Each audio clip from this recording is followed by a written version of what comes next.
Good morning po. May nagsabi po kasi sa akin na kung paano daw mag-drive dahil karawas boy daw ako.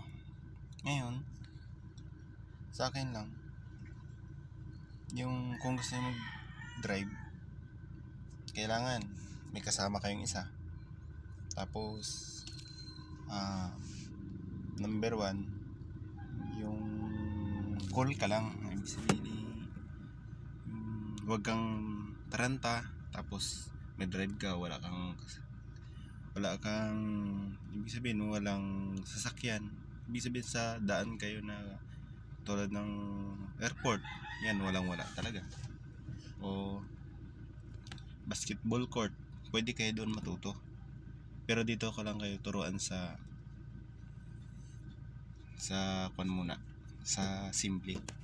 Number 1, kapag pag-start ka, apakan mo muna yung clutch ng sasakyan bago, pag naapakan mo na, saka mo siya i-start.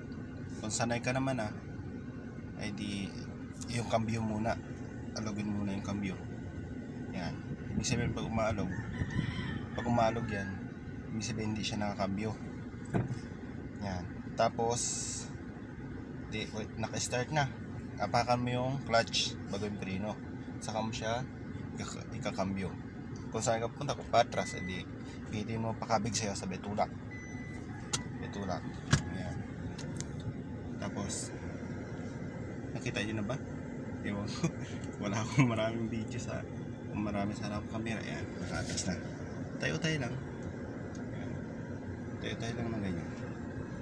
Okay?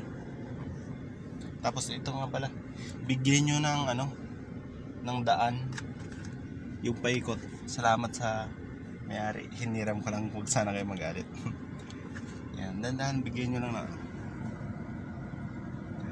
lang ng daan kabilaan. Yun lang. Thank you.